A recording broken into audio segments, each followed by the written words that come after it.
Hi, welcome to Jen's Daily Dish. Today we're making pretzel focaccia. Oh yes, do you love pretzels?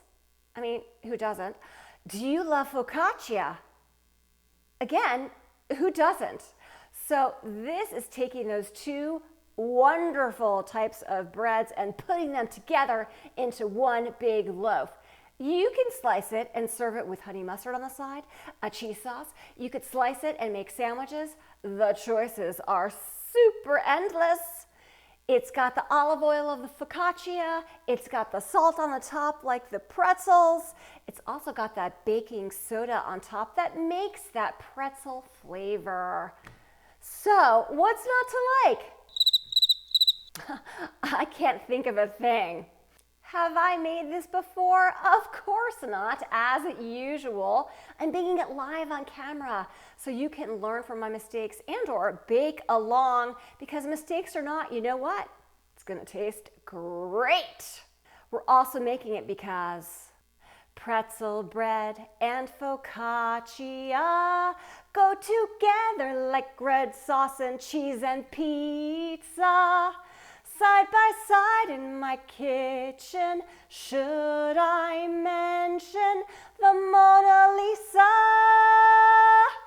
Mona Lisa? Well, yeah. Is she smiling? Is she not? Is this a pretzel? Is this a focaccia? Let's find out. The night before you make your pretzel focaccia, make your starter. You could see this one here is all bubbly. What's in it? Water, a tiny bit of yeast, and bread flour. That's it. What does the starter do? It starts the party. It gives you a head start on the rest of the dough making.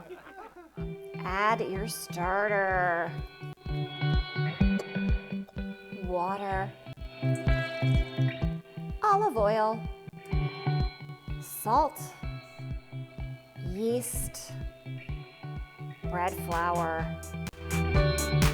Mix together for about 6 to 8 minutes until it forms a smooth, soft, elastic, and also sort of sticky dough.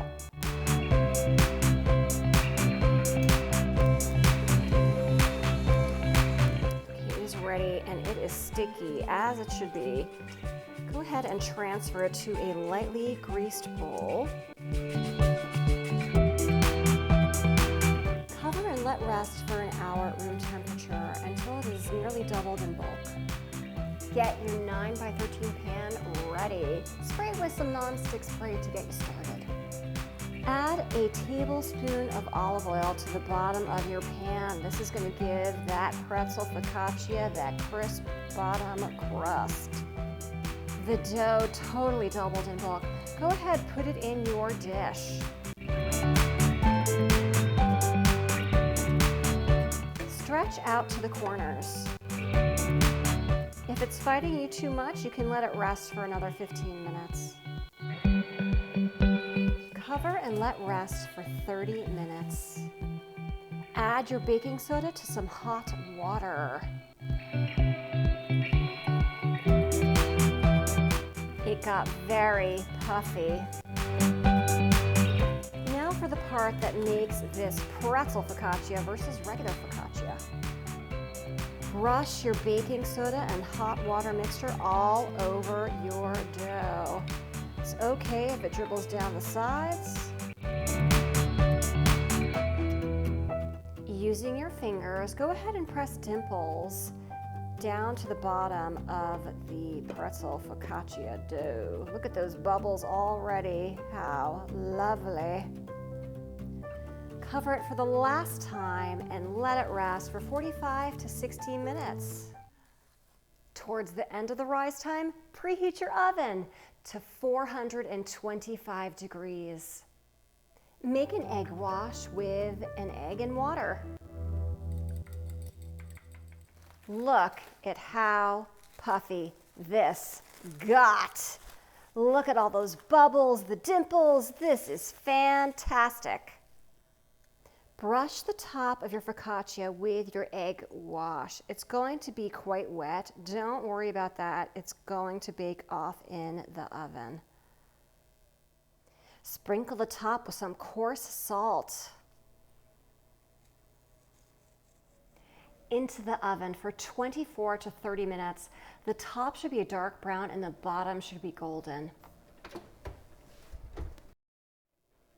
It is dark brown on top. I think it's done. Oh yes. Let's take it out. Remove it right away to your cooling rack. Ooh, comes right out. Add some melted butter on top immediately. I've decided that I'm going to cut it into breadsticks. Look at that. Oh, lovely, lovely, lovely, lovely. It smells like a pretzel, and it looks like one too. See that? And the bottom baked really nicely.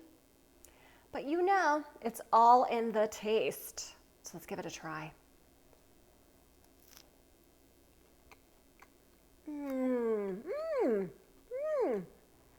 It surprises me every single time that something as simple as baking soda makes the pretzel taste. I'm not a scientist, so I can't say I understand the chemical reactions to make that happen, but it happens. So this tastes like pretzels, but yet is in focaccia form. It is a great pretzel focaccia! If I can make pretzel focaccia for the very first time in my life with you watching me every step of the way, you can too. Don't forget to like, subscribe, check me out on Instagram, and keep sending those recipe requests.